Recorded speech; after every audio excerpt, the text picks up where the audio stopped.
Amantíssimo e eterno Pai, antes que houvesse mundo,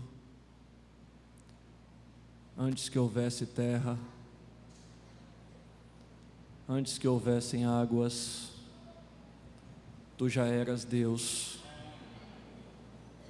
preenchia todo o vazio no universo.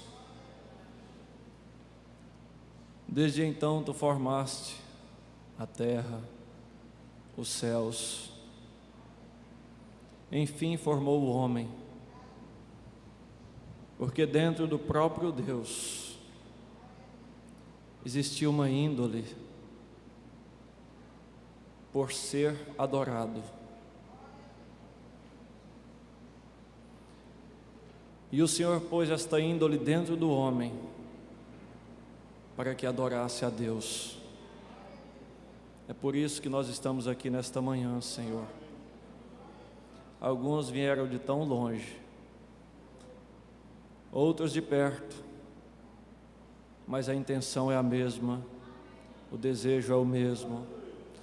Estamos unidos na mesma fé, o mesmo amor arde dentro de nós. Abençoa-nos, Pai, nesta manhã.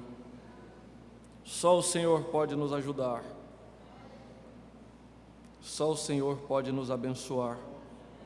Por isso é que nós encomendamos nossas vidas aos Teus cuidados, pedindo que o Senhor cuide de nós, em nome de Jesus Cristo, amém.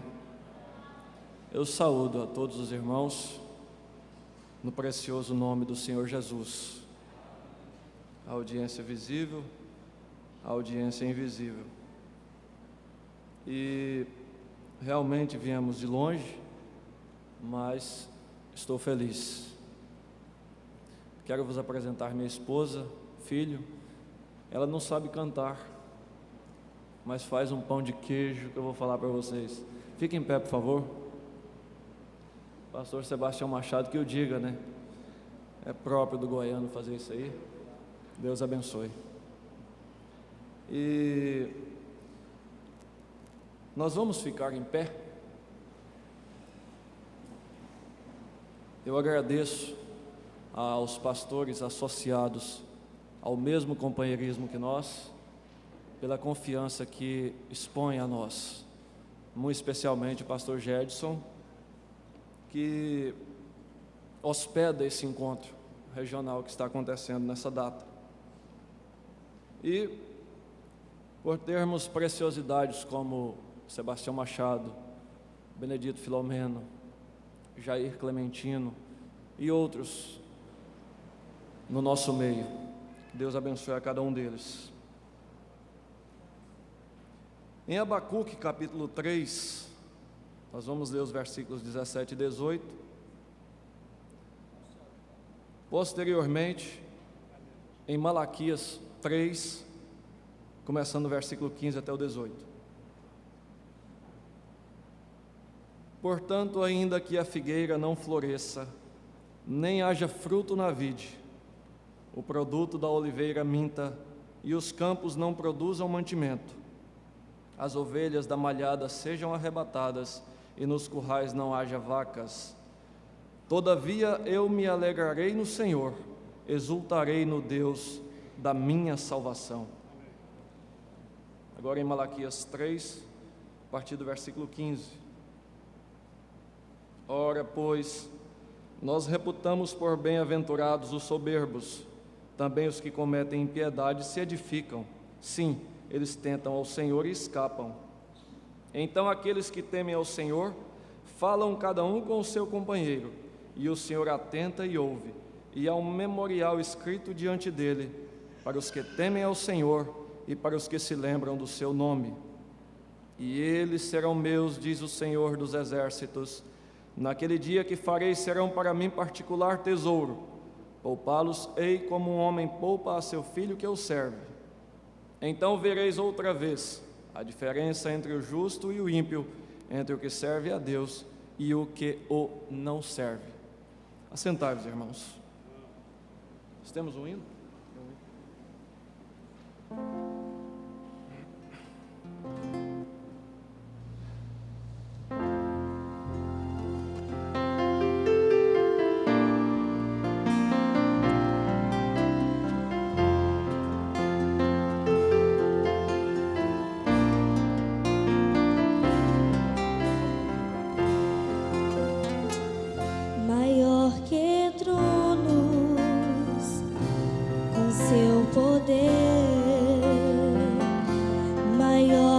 terra e tudo que a contém, maior que a ciência, além do entendimento,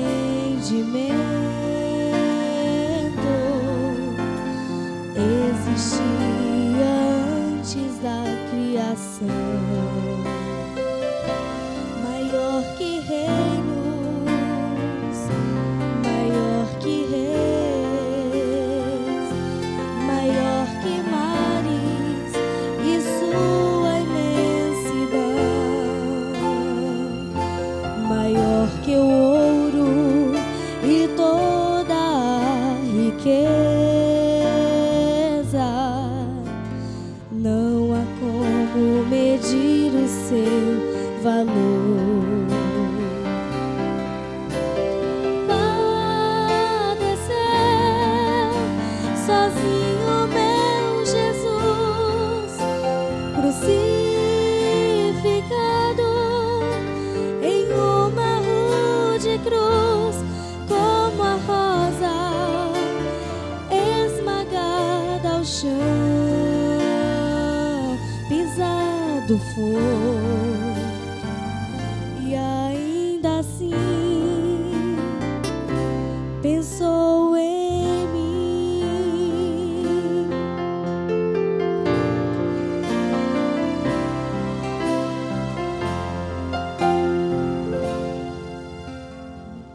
Maior que tronos, com seu poder,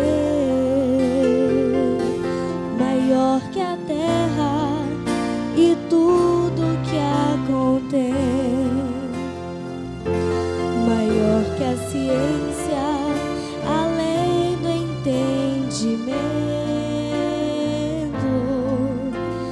existia antes da criação,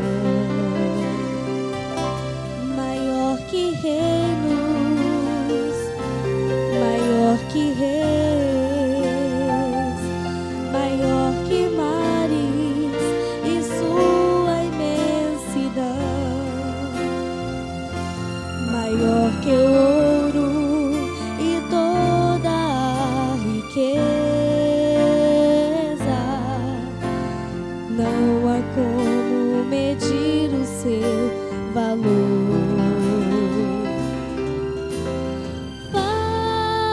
Padeceu sozinho meu Jesus, crucificado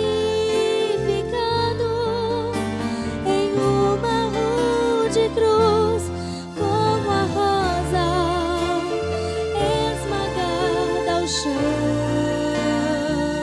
pisado foi. E ainda assim pensou em mim, como a rosa esmagada ao chão, pisado foi. E ainda assim pensou em mim.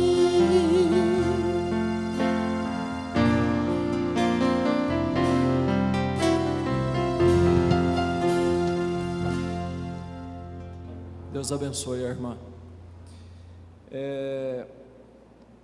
Eu vou tentar conciliar um assunto, o encontro, e este enunciado que eu vou ler para vocês, antes de nós iniciarmos nosso assunto. Lembrando que eu quero discorrer sobre o tema ponto em comum. Ponto em comum. Simples. O título disso aqui é Lei do Caminhão de Lixo. Preste atenção, você pode ser ajudado com isso aqui. Um dia peguei um táxi e fomos direto ao aeroporto. Estávamos rodando na faixa certa quando de repente um carro preto saltou do estacionamento na nossa frente. Não foi o do pastor Gedson. O motorista do táxi pisou no freio, deslizou e escapou do outro por um triz. O motorista do outro carro sacudiu a cabeça e começou a gritar para nós. O motorista do táxi apenas sorriu e acenou para ele. E eu quero dizer que ele o fez bastante amigavelmente. Assim, então, eu perguntei: por que você fez isto? Este indivíduo quase arruina o seu carro e nos manda para o hospital. Foi quando o motorista do táxi me ensinou o que eu agora chamo a lei do caminhão de lixo. Ele explicou que muitas pessoas são como caminhões de lixo. Andam por aí carregadas de lixo, cheias de frustrações, cheias de raiva e de desapontamentos. À medida que suas pilhas de lixo crescem, elas precisam de um lugar para então descarregar. E às vezes descarregam sobre a gente. Não tome isso pessoalmente, apenas sorrie, acene, deseje-lhe bem e vá em frente. Não pegue o lixo delas e espalhe sobre outras pessoas no trabalho, em casa ou nas ruas, ou mesmo dentro da igreja. O princípio disso é que pessoas bem-sucedidas não deixam seus caminhões de lixo estragar seu dia. A vida é muito curta para levantar cedo de manhã com remorso, assim. Então ame as pessoas que te tratam bem, ore pelas que não o fazem. A vida é 10% que você faz dela e 90% a maneira como você a recebe. Tenha um bom dia abençoado, livre-se do lixo. Lembre-se da sabedoria da água, ela nunca discute com os seus obstáculos, simplesmente os contorna. Amém? Coisa boa. Eu estou feliz, volto a agradecer ao pastor Jedson pelo convite e digo, como visitante estou me sentindo bem em vosso meio. Está o nível de um encontro nacional. Realmente digo isso sem nenhum constrangimento. Muito bom, muito próprio o momento. Vocês fazem parte disso. Vocês produzem uma atmosfera e quando a gente chega aqui, não tem dificuldade. A ponto de nós expressarmos que qualquer um que se colocasse aqui, traria a nós nesta manhã uma boa mensagem, sem dúvida nenhuma. Mas eu gostaria de ter no mínimo mais 10 vidas para me gastar em cada encontro, falando da palavra de Deus, evangelizando as pessoas, apregoando esta mensagem que salva. Mas talvez vocês estranhem um pouquinho por não me conhecerem como pregador, e eu leio pouco, deveria fazer mais, mas me lembro, ainda com 17 anos, quando comecei no exercício do ministério, eu fui enviado a pregar em uma colônia, onde ajuntaram umas 60 ou 70 pessoas, e eu estava debaixo de um pé de jambre à noite, e eu tinha em mãos a mensagem A Tempestade que se Aproxima. Me lembro como se fosse hoje, já fazem 11 anos. E quando eu comecei a ler a mensagem, confiado totalmente na mensagem, como faço, todavia eu estava confiado na letra, no livro da mensagem, e veio um vento e soprou a lamparina que estava alumiando sobre a mesa. Eu fiquei por ali assim, o irmão que estava do meu lado voltou a acender a lamparina, e quando eu comecei a ler a mensagem, o vento apagou outra vez a lamparina. Eu pensei, seja o que Deus quiser, eu tenho que pregar sem ler a mensagem. E de certa forma a gente se habitua com certos costumes. Mas vejam só, na mensagem Jesus cumpre todos os seus compromissos, 174 ao 176, o profeta conta a história de um advogado que estava julgando a causa de um casal que estava se separando. Ele diz assim, e eu quero dizer isto antes de concluir. Há não muito tempo, um advogado amigo meu estava trabalhando em uma causa de um homem e uma mulher que queriam se separar. E o advogado era um excelente cavalheiro cristão. Ele disse, não se separem. ele tentou o seu melhor para evitar que o fizessem, mas não, eles estavam determinados sobre o que iriam fazer. Algo veio entre eles. Então, após algum tempo, ele disse, o advogado: bem, se vocês têm uma casa lá embaixo, é melhor vocês descerem e dividir os bens. Porque se eles descerem ali, aqueles advogados e coisas que entrarão nisto, vocês sabem o que vai acontecer. Eles tomarão cada pedacinho dela. Então eles entraram na casa para dividir o que eles tinham. Eles foram até a sala de estar, eles mexeram e reviraram, eu comprei isto, e eu já tinha isto, e eles seguiram para o próximo cômodo e dividindo assim. E finalmente eles subiram até o sótão. Lembraram que eles tinham um velho baú ali em cima. Eles chegaram ali e começaram a dizer: bem, isso pertenceu à minha mãe, e isto era da minha mãe, assim. E eles abriram o baú e ambos se ajoelharam no chão, com o baú aberto, um do lado e um do outro, dividindo o que era de quem. Eles não podiam entrar em um acordo.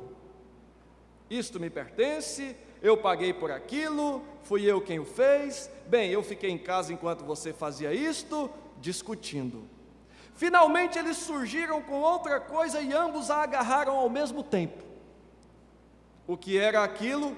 Um parzinho de sapatos de um bebê que havia nascido daquela união, o qual Deus havia levado. Eles não puderam mais discutir, eles tinham algo em comum. Aleluias. Enquanto seguravam em suas mãos, ele se lembrou que ela era a mãe daquele bebê. Ele se lembrou que ela era a mãe e ela se lembrou que ele era o pai. E enquanto seguravam os sapatinhos em suas mãos, eles puxaram um ao outro, colocando seus braços ao redor um do outro. O caso de divórcio foi anulado. Eles encontraram que tinham algo em comum. Aleluias. É normal nós ouvirmos, quando duas pessoas gostam da mesma coisa, falar assim: eu e você temos algo em comum, temos um ponto em comum. Mas, uma certa vez, estava na fila de um banco, e vi duas mulheres conversando, e uma falando assim: hoje é o dia que o fulano vai matar a fulana, e a outra dizia: não, eu acho que é o Beltrano lá que vai matar. Alguém que estava ali disse assim: mas gente, por que não fazem alguma coisa antes que aconteça isto? A mulher disse: não, é na novela lá que vai. Ah, meu Deus, eu pensei que fosse algo real. Mas aquelas duas pessoas tinham algo em comum entre elas: a novela. Dão a vida por aquilo lá. Quando dá a hora da novela é sagrado para quem gosta daquilo lá. É um ponto em comum que os mundanos têm entre si.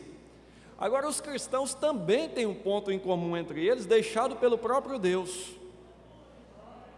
A palavra de Deus é um ponto em comum que Deus deixou para que o homem se ligasse de volta a Deus. Veja, é um ponto que ficou entre Deus e o homem, para que o homem pudesse se encontrar de volta com Deus. Exercitando a fé que está dentro de nós, que é produzida pela palavra, nós então conseguimos entender que Deus é Deus. Veja que não há outra forma de nós obtermos fé senão pela palavra. Romanos 10, versículo 17: de sorte que a fé é pelo ouvir a palavra de Deus. E não tem como um homem agradar a Deus senão por fé. Hebreus 11, versículo 6. Sem fé é impossível. Sem fé é impossível agradar a Deus, porque é necessário que aquele que se aproxima de Deus creia que Ele existe e que é galardoador daqueles que o buscam. Agora veja só, é importante nós ressaltarmos que a fé, ela está alojada dentro da alma do homem. O homem, ele une dentro de si, ou seja, ele como homem, ele é composto de 3 elementos: corpo, espírito e alma. Foi o que disse São Paulo em 1 Tessalonicenses 5, versículo 23. e o Deus de paz vos santifique em tudo, e todo o vosso espírito, alma e corpo sejam plenamente conservados irrepreensíveis até a vinda de Jesus Cristo. Obviamente o irmão Brana se inspirou nisto aí para mostrar na mensagem a crueldade do pecado 46 e 47, que Deus é um ser trino em manifestação. Uma certa vez, gosto muito de dar esse exemplo, eu estava tentando convencer o homem da deidade de Deus, muito embora não seja de praxe dos pregadores da mensagem, mas por amor muitas vezes nós fazemos, por amor à alma, nós tentamos fazer com que a pessoa se convença da divindade de Deus, do nome de Deus. E eu estava tentando explicar para ele que Deus é um ser, todavia com 3 manifestações diferentes. Eu dei o exemplo de mim mesmo. Eu falei assim: eu como filho, eu tenho um pai, que me chama de filho. Eu não posso me apresentar para ele como pai dele, porque eu não sou. Como pai, o meu filho se apresenta para mim como filho, e eu para ele como pai, porque eu sou. Já minha esposa, eu não tenho como me apresentar para ela nem como pai dela, muito menos como filho dela, mas como esposo. Então eu perguntei: você está vendo quantos aqui? Eu sou simplesmente uma pessoa, mas com 3 manifestações diferentes. Para cada pessoa eu me apresento com um atributo que eu carrego dentro de mim diferente. Obviamente isso é uma aplicação que eu fiz.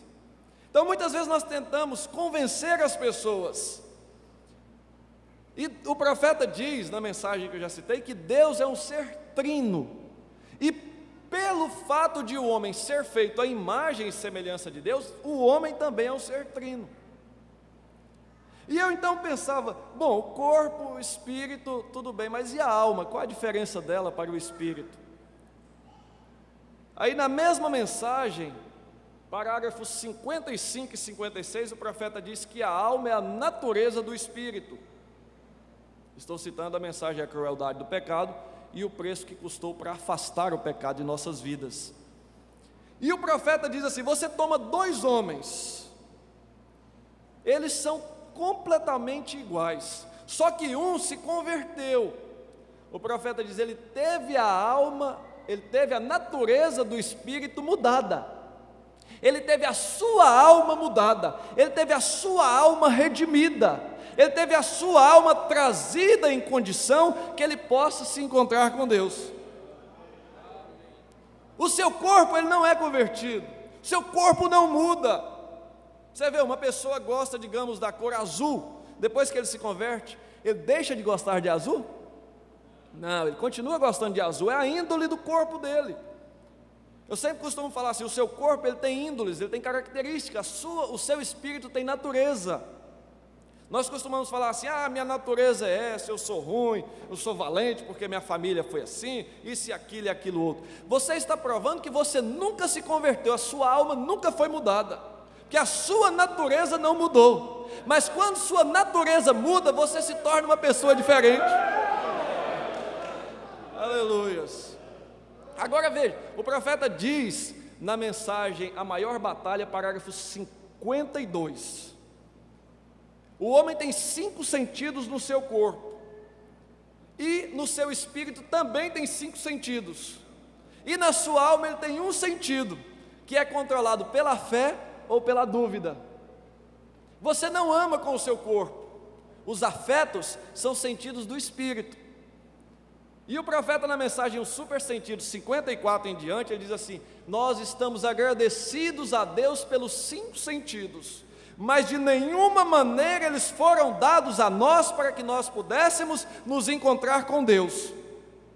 Foi dado a nós o super sentido, que é o sentido da alma, que o profeta diz assim na mensagem que eu estou citando, que é conhecido para o cristão como fé, para que o homem pudesse se encontrar com Deus. E esse é o ponto em comum que cada cristão tem dentro de si. Ele tem fé na palavra que ele pode se encontrar com Deus, ele exercita a sua alma. É isso que nós estamos fazendo. Eu estou voltando carregado, a minha alma está cheia disso. Aleluias. Agora veja, dentro da sua alma ele terá ou fé ou dúvida, uma coisa ou outra, porque a fé e a dúvida, elas não podem estar juntas. Agora veja, por que os sentidos do corpo não foram dados para que o homem pudesse encontrar com Deus? Já pensou se o homem só encontrasse com Deus através da visão? Coitado dos cegos, nenhum cego ia para o céu. Se o homem só pudesse encontrar com Deus através da audição, nenhum surdo ia para o céu, tadinho. Mas esses sentidos não foram dados ao homem para que ele pudesse ter um ponto em comum entre ele e Deus. Esses sentidos foram dados ao homem para que ele pudesse ter contato com a terra onde ele vive. E os 5 sentidos do Espírito foram dados para que o homem pudesse ter contato com o seu próximo, sua memória, seu raciocínio, sua consciência, seguido da sua imaginação e dos seus afetos. Eles foram dados para que o homem pudesse ter contato com o seu próximo. Você ama com o seu espírito, você imagina com o seu espírito, e com a sua alma você tem fé. Com a sua alma você não tem outra coisa a fazer senão ter fé. Agora veja, o seu corpo peca.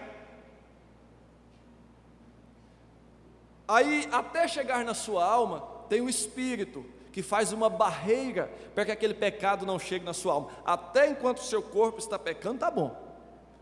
Está bom. E muitas vezes o diabo ainda consegue chegar no seu espírito através da imaginação, através de alguns pensamentos. Ele entra aí na sua mente e começa a perturbar você. Aí entre o seu espírito e a sua alma está o sangue de Jesus Cristo. Oh, ponto em comum que Deus nos deu. Aí ali existe uma barreira aonde o diabo não pode passar para afligir a alma do eleito. Porque quando ele olha para a palavra, para Deus através da fé, ele olha muitas vezes para si mesmo, ele não consegue ver o eleito. Ele olha no espelho, ele não consegue ver um pastor perfeito, ele não consegue ver um companheirismo perfeito, ele não consegue ver a esposa perfeita, não consegue ver o esposo perfeito. Mas quando ele olha através da fé, ele vê uma alma perfeita lá dentro que diz: eu sou candidato ao reino dos céus. Aleluias. Nada pode ficar entre ele e Deus, ele tem um ponto em comum entre ele e Deus. E quando o homem tira a sua visão de todas as coisas do mundo e coloca na palavra, ele está candidato aos céus. E muitas tribulações vêm, muitos problemas vêm. Pense no dia da ceia, eu gosto disso aqui. Às vezes eu fico um mês sem ver meus irmãos, os quais eu ministro a palavra para eles. Quando eu chego lá, eu tenho que evangelizar os visitantes, ministrar aos irmãos, instruí-los e ainda ministrar a ceia no final do culto. Então a gente costuma fazer uma farofa aí, você pega a parte que você achar melhor e deixa a semente para o lado. Muitas vezes você vem para a ceia, que é um ponto em comum entre você, eleito, e Deus. E muitas tribulações acontecem. Você começa com um problema lá no sábado, quando você lembra que no domingo, aquele domingo seguinte, é o primeiro domingo do mês e você vai tomar ceia. Aí os problemas começam, as tribulações começam. Agora, regozijo na tribulação é índole de eleito. Uma certa vez havia uma exposição de quadros, e um homem estava com um quadro e ele queria expor seu quadro. E era um quadro sobre paz. E ele levou o seu quadro com muita dificuldade e entrou ali para apresentar. E de repente aqueles homens olharam, pela habilidade dele como pintor, ele conseguiu expor a maior ventania naquelas árvores que estavam ali desenhadas, e tribulação, enfim. E ele mostrou, eles disseram: não, isso não tem nem, não é óbvio que isso aqui representa paz, mas quando? E de repente ele disse assim para aqueles juízes: vocês não prestaram atenção. Olha que em meio a tudo isso, a toda essa ventania, as árvores estão para se arrancarem do chão. Existe um passarinzinho lá no galho de uma das árvores que está cantando como se nada estivesse acontecendo. Isso é paz, isso é regozijo na tribulação. Cantar quando tudo vai bem, está bom demais, é facinho. Ir para o encontro quando você tem condição é facinho demais. Mas quando aproxima o encontro, você nem condição financeira não tem de ir, aí você começa a clamar, e as tribulações começam, e o diabo começa a te afligir para que você falte o encontro. Muitas vezes o culto está aproximando e o diabo entra na sua mente e começa a colocar empecilhos para você faltar o culto, principalmente o culto de ceia. Mas quando você consegue chegar, entra na fila e vem até a mesa onde está posto o sacrifício esmagado de nosso Senhor Jesus Cristo, há glórias lá no céu, a sua alma rejubila dentro de você, e o diabo fica doente. Vocês sabem por que o diabo não gosta de ver um cristão tomando a ceia? Não é óbvio? Muitas vezes na nossa mente a gente pensa que é uma coisa tão simples, não levamos a sério o domingo da ceia, come depois do culto como se tivesse uma semana amarrado sem comer, não faz diferença nenhuma. Vai para a pizzaria, vai para não sei aonde depois do culto de ceia, não faz diferença nenhuma. O diabo não gosta de ver você na mesa, porque todas as vezes que você está tomando o pão, o vinho, comendo o pão, você está anunciando a morte do Senhor. 1 Coríntios 11, versículo 26. Porque todas as vezes que comerdes este pão e beberdes este cálice, anunciais a morte do Senhor até que venha. E ele não gosta nem de lembrar desse fato. A sua velha coluna esmagada pelo sacrifício por aquele dia no Calvário dói, e ele tem que ir arranjar um dipirona, seja o que for, para aplicar, passar a dor. Quando ele vê o sacrifício sendo lembrado na vida de um cristão que tem um ponto em comum entre ele e Deus, ele não se esquece daquele dia, quando ele estava lá embaixo dividindo as almas, falando: essa é minha, essa é minha, essa é minha, essa é minha, essa é minha, essa é minha. Até a do próprio Moisés. Você vê em Judas, capítulo único, versículo 9. Mas o arcanjo Miguel, quando contendia com o diabo a respeito do corpo de Moisés, não ousou pronunciar contra ele juízo de maldição, mas disse: o Senhor te repreenda, o Deus, o dono dele está chegando. E o diabo dizia: esse é meu. O profeta na mensagem era de Sardes 49, ele diz assim: todos pecaram. Deus usou um Abraão, ele mentiu. Deus usou um Davi, ele adulterou. Deus usou um Jonas, ele desobedeceu. Deus também usou um José e um Josué. Mas o profeta conclui dizendo assim: todos são meus, diz o Senhor. Quando de repente estava naquela disputa: é meu, não, Deus, o dono dele está chegando. Alguém bateu na porta, aleluias. Alguém bateu na porta e disse: diabo, Satanás, a mentira de Abraão não é dele, é sua. O adultério de Davi não é dele, é seu. Foi você que induziu meu filho em sua carne a praticar tal. A alma dele é minha. Há um ponto em comum entre eu e ele. E vem pegando, ele pegou você, ele pegou a nós, levou o cativo que estava em cativeiro. Aleluia. O diabo não pode mais tocar na nossa alma.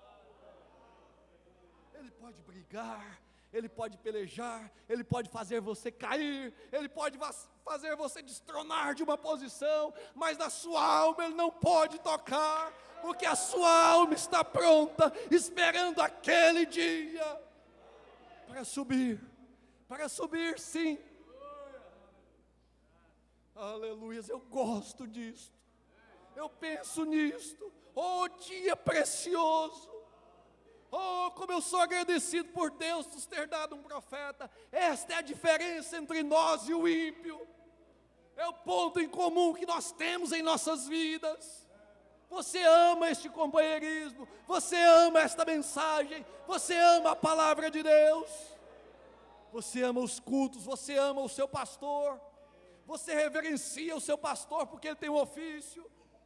Como diácono, seja com o que você for, fique ao lado do seu pastor, diz o profeta. Quando eu converso com um pastor que pergunta se o senhor tem pastor, e ele fica, pastor tem que ter pastor também. Como que ele nasceu, como que foi gerado? Pode ser o que for, ele é pai dele. Eu não tenho como impedir o elo de filho com meu pai, porque eu sou filho dele, na carne. Pode ser o que for, ele é meu pai.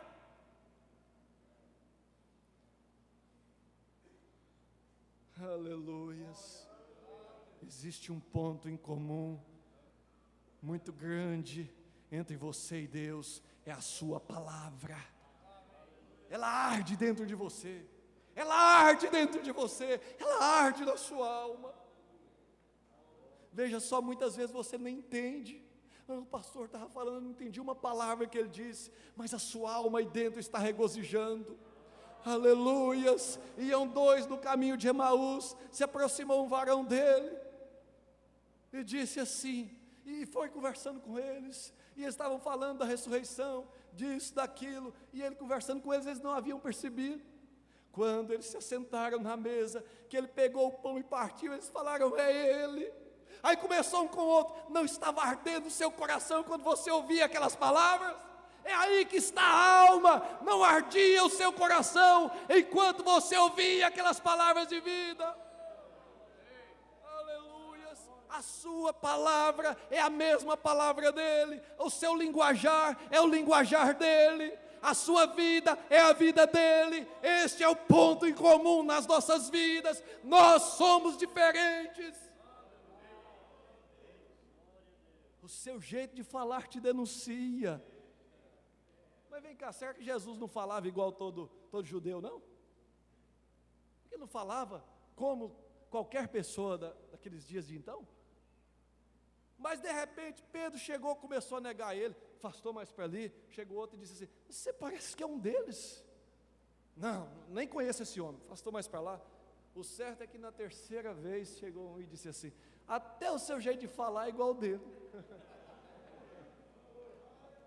Até o seu jeitinho de falar é igualzinho dele. Sai dessa. Você fala igualzinho a ele, como é que você nega que é dele? Que é dos dele? Não teve jeito, de repente o galo cantou. Aquilo tinha que acontecer. Deus sabia. Ele correu lá para a cruz. Ainda tinha um sacrifício lá. Ainda há um sacrifício lá.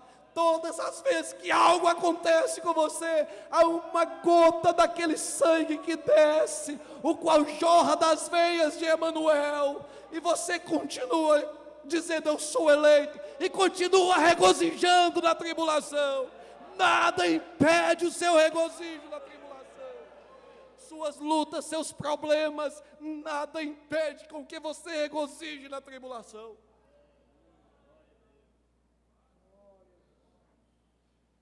Talvez você discorde comigo nessa semana ao ver o Espírito Santo chegar.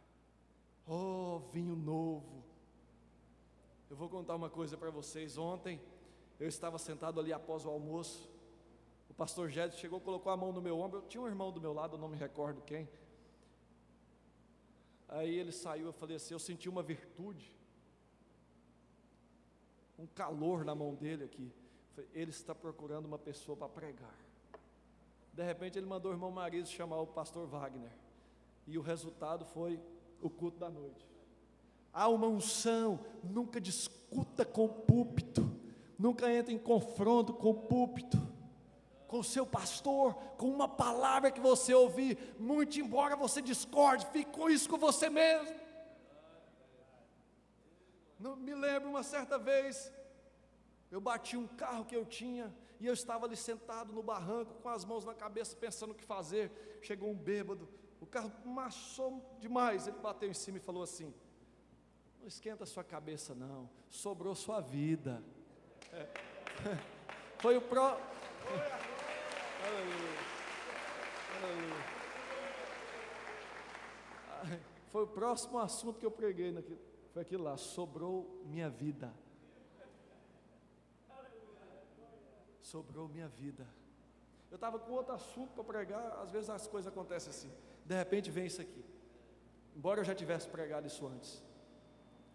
Sobrou minha vida, eu fiquei tão feliz com aquilo lá. Um bêbado falando a palavra de Deus para mim. O bêbado falando de Deus. Agora o púlpito não fala com você? Não fala com você, diácono. Não fala com você, administrador. Não fala com você, irmão. Não fala com você, irmã. Será possível? Fala. É você que muitas vezes tem seus ouvidos cerrados para ouvir. Muitas vezes você não quer ouvir. Há uma diferença em não ouvir e não querer ouvir. Há uma diferença muito grande nisso aí.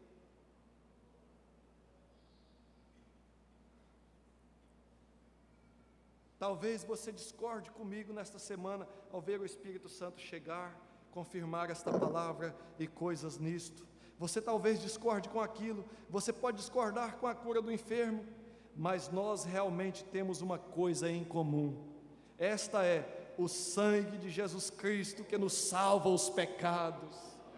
Aleluias. Você pode discordar comigo de muitas coisas, mas não discorde que Ele é Salvador ainda hoje. Não discorde que ainda há um sangue no propiciatório, que jorra das veias do próprio Emanuel, em favor do eleito que ainda está na terra. Enquanto o último eleito estiver aqui, nós temos que empenhar nossas forças em levar a palavra que salva essas pessoas, em levar a mensagem de Elias, que restaura vidas às pessoas. A outra forma de uma pessoa ter a vida restaurada, Alcoólicos Anônimos, restaura a vida coisa nenhuma. Pena de urubu dentro da pinga, faz pinguço largar de beber? Só há uma coisa que pode restaurar sua vida, é a mensagem de Elias. É a mensagem de um profeta que restaura. Deus sempre fez isso.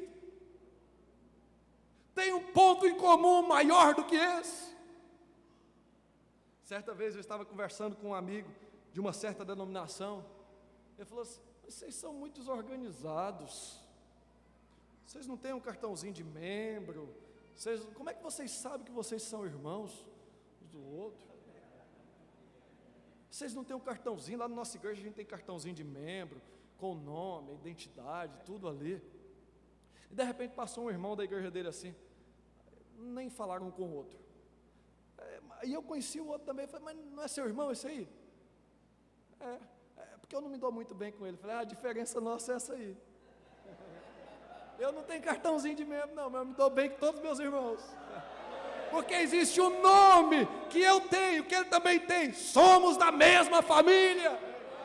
Vocês não sabem nem de que família vocês são. Vocês não sabem nem de que família vocês são. Quem que é o pai de vocês? Vai batizar no nome do pai. Pai de quem? Do meu? Do seu? Eu sei o nome do meu pai. Eu sei o nome que eu carrego sobre mim. Senhor Jesus Cristo. Essa é a noiva de Jesus Cristo. Ela tem um ponto em comum entre ela e o Pai que está nos céus. Porque o próprio Jesus, quando viu isso, em Mateus 11, a partir do versículo 25, ele diz: graças te dou, Pai, Senhor dos céus e da terra, que ocultaste, escondeste estas coisas dos sábios e entendidos e as revelaste aos pequeninos. Sim, ó Pai, assim te aprove. Tem mais uma, ele ainda convida no final do texto: vinde a mim os que estáis cansados e oprimidos. Está cansado de tanta tribulação lá no mundo? Lá tem tribulação, aqui também tem. A diferença é que aqui você regozija na tribulação, lá você não consegue. Lá tem tribulação sem regozijo, aqui tem tribulação com regozijo. Tem dificuldades, tem problemas. Nós saímos de Altamira 3 horas da manhã, de quinta. Viajamos 500 quilômetros de estrada de chão. Aí quando eu peguei o asfalto, ainda faltando 290 quilômetros para chegar aqui, já era 11h30 da manhã. Andamos demais. Meus olhos estavam pesados, eu rodei mais 70 quilômetros e falei, eu não dou conta mais. Passei o carro para o meu irmão, deitei no banco e comecei a dormir. Mas é difícil às vezes uma viagem, os últimos quilômetros se tornam tão difíceis, tão longos, tão pesados. Os últimos dias são mais difíceis para nós, mas lembre-se, Deus ainda diminuiu eles por amor a você. Por amor a você, Deus abreviou, Deus encurtou. Não é conversa furada da ciência não, os dias estão menores mesmo. Se ainda fosse do tamanho de antigamente, nenhuma carne se salvaria mais. Deus diminuiu um pouquinho para chegar logo o momento do casamento dele com você. Bodas, céus, eternidade, aleluias. É coisa boa, é quando aproxima o dia do casamento. Só fala nisso, só fala naquilo. A noiva não fala em outra coisa. Cada centavinho que ela junta, eu vou comprar uma toalha, eu vou comprar isso, vou comprar aquilo. Só fala em casamento, não tem outra coisa para falar não. Mas casar é bom demais também. Como é que não fica? Só fala em casamento. Assim eu fiz, vocês fizeram, vocês já são casados. Pergunta para a irmã Natália. Só fala em casamento aqui lá. Aquele que está em pé? É o genro. Ai. Sogra ainda é bom, mas sogra é melhor ainda.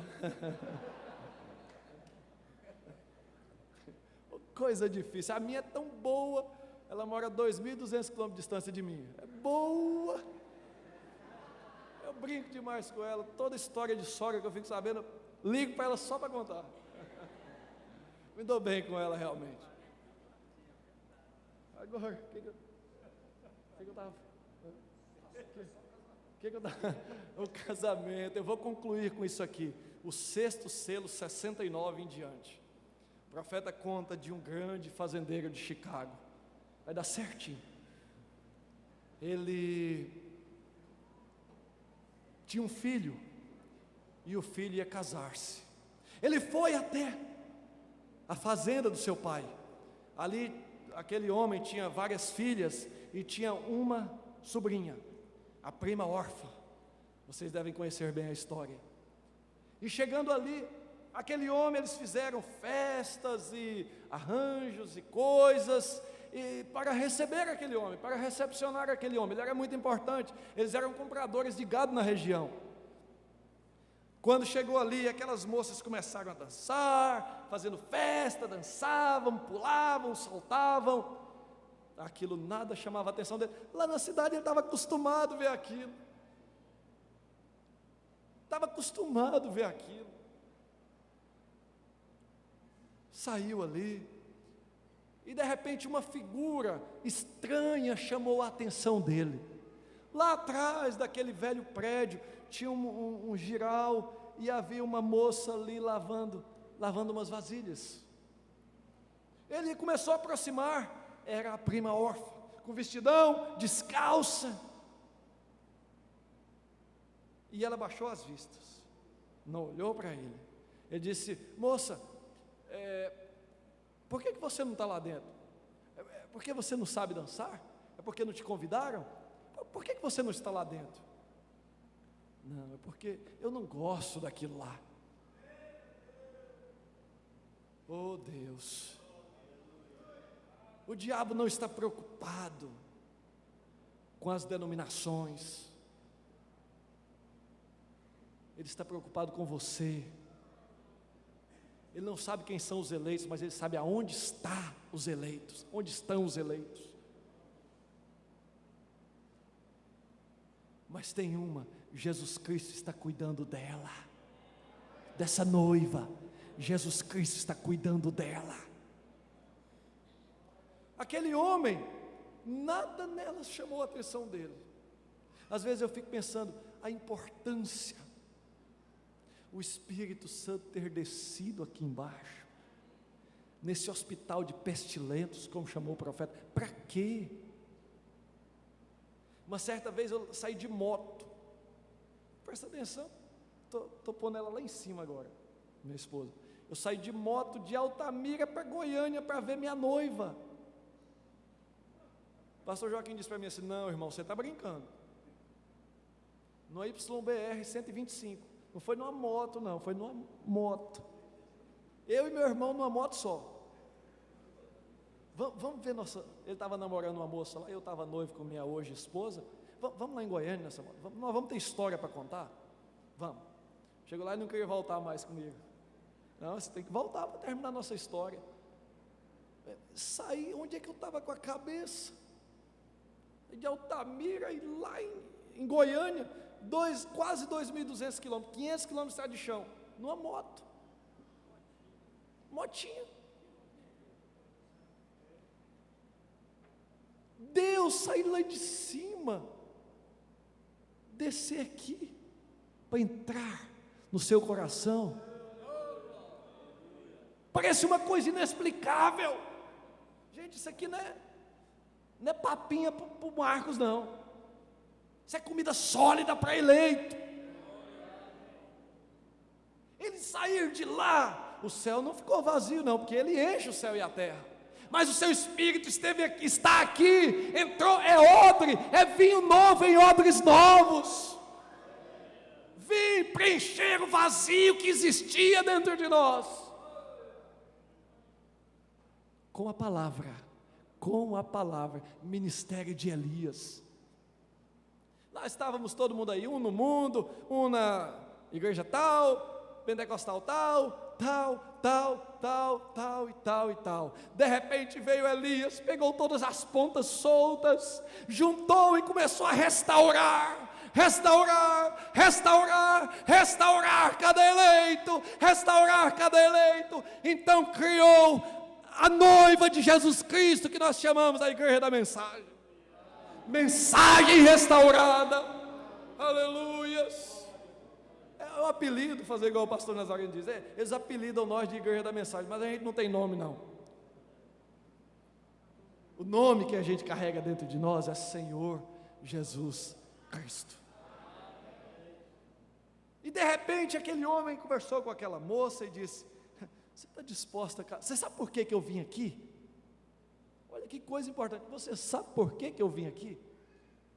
Cabeça baixa, ela ficou, ela disse: não, é porque eu quero me casar, eu quero uma esposa, e eu vejo em você o comportamento de uma esposa. Que lá eu acho que quase desmontou a pobre da moça. Matuta lá da roça, não era acostumado nem conversar quase com gente. O serviço dela era limpar chão, lavar vasilha. Mas ela fazia com precisão. Não importa o que você seja o carroceiro lá, faça o seu serviço com o seu coração, com amor. Deus lhe dá suporte para ganhar sua vida com o que você é. Então, ele disse: dá para casar comigo, você quer? Não, está certo isso?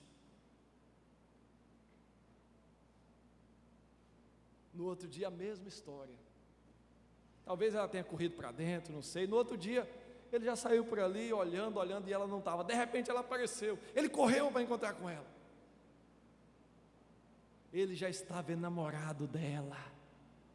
Oh, como Deus está enamorado de nós. Ele mal espera você se assentar aqui, para Ele vir te abençoar, para Ele vir trazer uma palavra a você, para Ele vir trazer bênçãos a você, maná do céu, para alimentar sua alma faminta. Aleluias! Deus mal pode esperar, você também mal pode esperar com que estas portas se abram, para você vir ter companheirismo em torno desta palavra, que é um ponto em comum entre você e seus irmãos, entre você e Deus. Então Deus desce para falar com você. E o certo é, vamos resumir aqui, ela disse sim para ele, e ele marcou um ano, foi embora, e ela ficou quieta. Gente, eu penso no mundo, nas igrejas, nunca houve um tempo em que o mundo está tão evangélico como hoje. Evangélicos, música gospel, diante do trono, Mara Lima, e tanta coisa, dá nojo, até nas narinas de um cristão, quanto mais do próprio Deus. Cantor da mensagem não precisa estar ouvindo negócio diante do trono, para cantar tem outras fontes próprias para isso. Se aquela moça estivesse se inspirando nas suas primas, tadinha dela, ia casar, eu sei com quem. Então, quando os dias, ela ficou no posto do dever dela, no posto do dever dela, ela não mudou nem o jeito de andar. Agora eu tenho noivo. Ela continuou no posto do seu dever. Ele me conheceu assim, eu serei assim. Deus te ama exatamente por causa disto, porque Ele te conheceu assim, quando essa mensagem bateu na sua porta, e você continua assim. Não tente evoluir esta mensagem, não tente um jeitinho diferente, pastor, de fazer sua igreja agradar a Deus. Você vai dar murro em ponta de faca. Me perdoe por alguns ditados meus, não sei nem de onde eu sou, falar a verdade. Vai fazer tudo errado. Ela ficou, mas quando aproximou o dia, chegou o dia, ela falou, hoje, ela começou a arrumar as coisas, pegar os quase nada que ela tinha, colocar na sua bolsa, colocar na sua sacola, sei lá. As outras, o que está acontecendo? Esse povo da mensagem está alvoroçado, o que está acontecendo? É festa, gente, é festa no meio do povo de Deus. Aleluias, nós temos motivo para nos alegrar, regozijar da tribulação. Eu tenho motivo para estar como estou, você tem motivo para estar como você está. Gente, é casamento nosso com Deus. Quando de repente a carruagem apontou lá em cima, as outras começaram a rir, esse aí que vai casar. Bom, esse povo aí que está se julgando noiva de Jesus Cristo, dessa mensagem, profeta Isadora é um homem, eles não sabem, dentro daquele homem, o ministério do Filho do Homem que ele carregava em si mesmo. Oh meu Deus, eles não sabem dentro de você a índole que a sua alma carrega. Eles não sabem o prazer que você tem em ler esses livrinhos de William Branham, como diz eles. Eles não sabem essa fonte de onde, qual é a mina dessa fonte. Mas você sabe, ela veio do céu, veio aqui para selar sua alma e não voltará vazia. Ela te levará para os céus, porque ela veio de lá, você também veio de lá. Apontou então aquela carruagem lá, e por desgosto delas, ele chegou, chamou ela para entrar e disse: vamos, é nosso casamento. Vamos, prima órfã, é nosso casamento. Você esqueceu? Não esqueci não, eu estava aqui te esperando. Aleluias, nós estamos aqui esperando a volta do nosso Rei, do nosso Salvador, que nos levará, 1 Tessalonicenses 4, versículo 17, depois nós, os que estivermos vivos, seremos arrebatados juntamente com eles, a encontrar com o Senhor nos ares, e assim estaremos sempre com o Senhor. Não é 3 dias, 4 dias, uma semana, não, sempre, sempre, sempre com o Senhor. Aleluias.